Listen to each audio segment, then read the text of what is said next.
not the one with leg.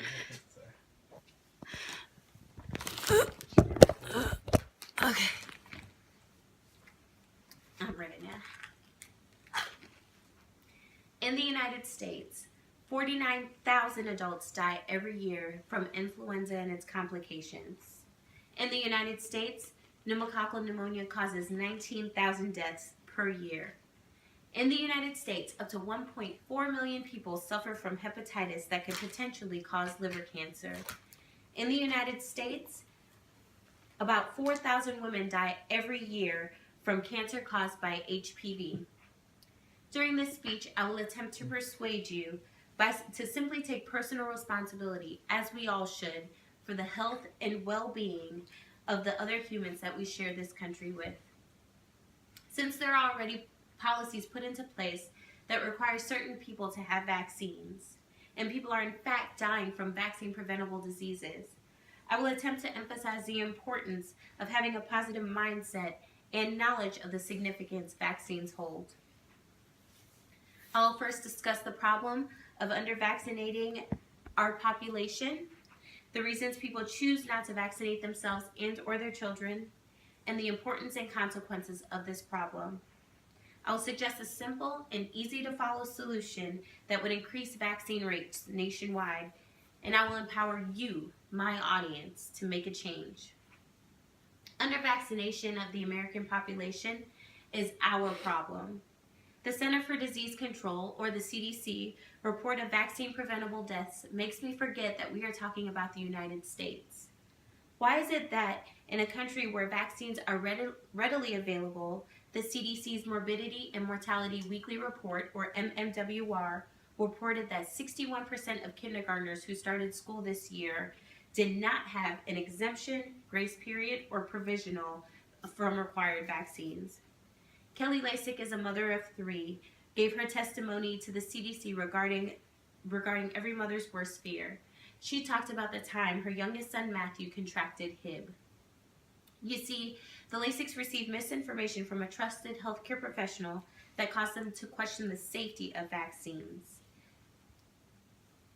After they received this misleading information caused them to discontinue Matthew's shots after his first round. In April 2006, Matthew was just 3 years old when he started having trouble breathing. His parents rushed him to the hospital. Mrs. Lasik states, "We were lucky the doctor at our local hospital recognized HIV. We later spoke to pediatricians at a children's hospital, and they admitted they might not have identified it so quickly because HIV is rare now thanks to vaccines." Luckily, the Lasiks encountered a highly experienced doctor who recognized Matthew's symptoms as something he had seen often 20 years ago. Matthew, luckily, was immediately treated for HIV and was hospitalized for 6 days before he made a full recovery. Only after this scare did the Lasiks get Matthew and Stephen fully vaccinated. Mrs. Lasik ends by saying, "There's almost nothing worse than your child suffering and nearly dying from a disease that can be prevented with a vaccine." Fear of vaccine safety and possessing incorrect knowledge about vaccines are only a couple of reasons people choose not to vaccinate themselves or their children. Forbes.com reported a few other reasons why people who don't necessarily have anti-vaccine beliefs end up not getting vaccinated. First, there are those who don't care about immunizations. Forbes identifies these people as complacent.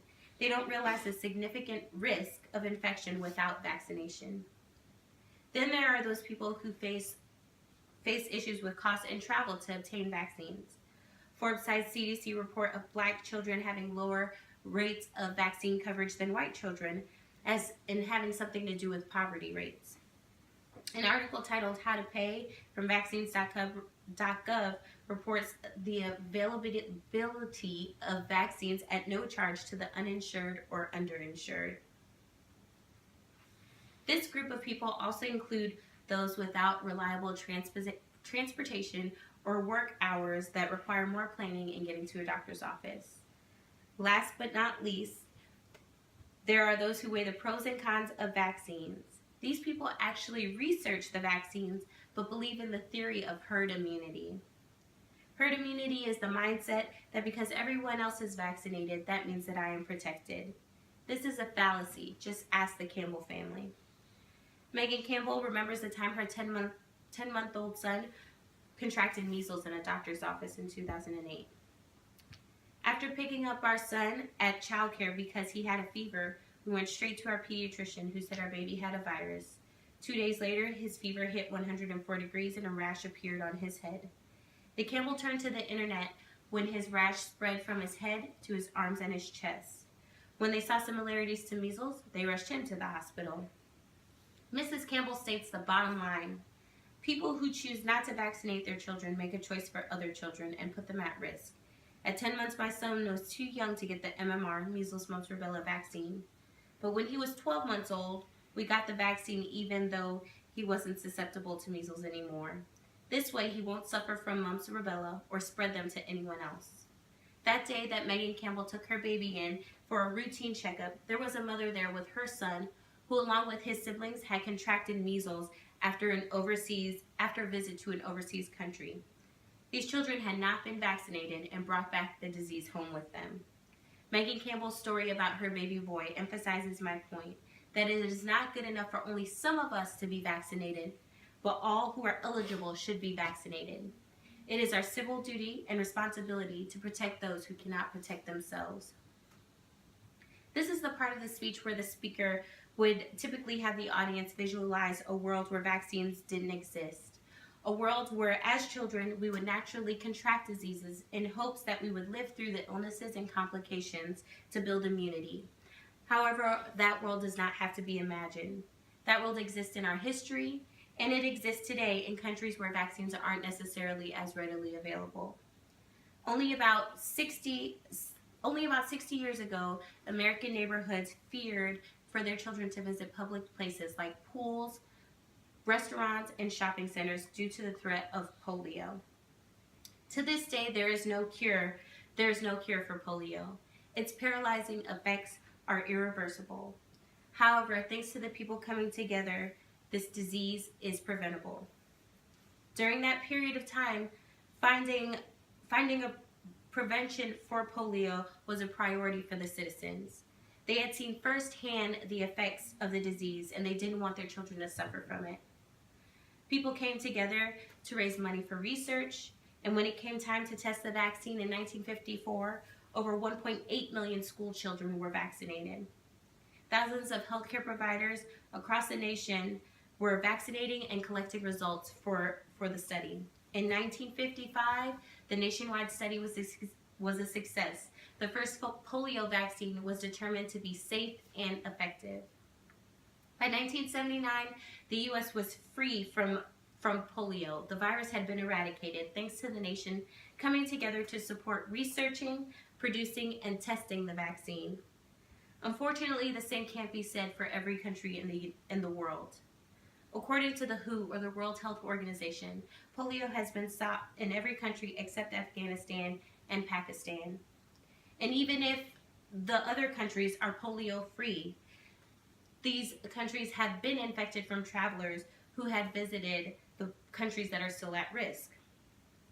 The WHO website provides worldwide facts for vaccine coverage. 19.4 million children went without routine vaccines, and 60% live in Angola, Congo, Ethiopia, India, Indonesia, Iraq, Nigeria, Pakistan, Philippines, and Ukraine. Compared to the 10 countries listed and the United States in the 1950s, I think it's safe to say that we're in a pretty good place with only 39% of our kindergartners going unvaccinated at the start of this school year. This makes the solution to the problem of undervaccination in the U.S. extraordinarily simple. I'm not going to ask for your money, and I'm not going to ask for you to volunteer your time. I'm not going to ask for you to protest a cause. My simple solution is to ask that you make vaccines a priority. Vaccines a priority, like you would any other preventative health appointment. Make it a priority to finish schedules. Put them on your calendar and make appointments ahead of time. Make it a priority to finish your kids' vaccine schedule set by their pediatricians to ensure that they start school fully vaccinated. Stay informed and educated, just like you would anything else that holds importance in your life. You can do this by subscribing to the CDC or Immunization Action Coalition, IAC, through Facebook, Twitter, email, so you can get updates firsthand. Just by changing the way you perceive and talk about the importance to the population health, your health, and the health of your family, you've changed the perception of those around you. This will change society's perception and allow us to come together to fight off the diseases that can be prevented. I want us to come together like they did in the fight against polio in the 50s. On the CDC, they quote, it says, "It's important to remember that in the 1950s, protecting the public from polio was in the truest sense a national project. Every effort was made to see that the vaccine would be widely available to all children and polio would be wiped out. Vaccinating each child in the U.S. today remains a priority.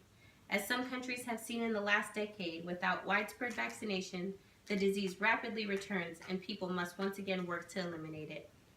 Let's not have to see those diseases make a comeback in order to recognize the significance of vaccines."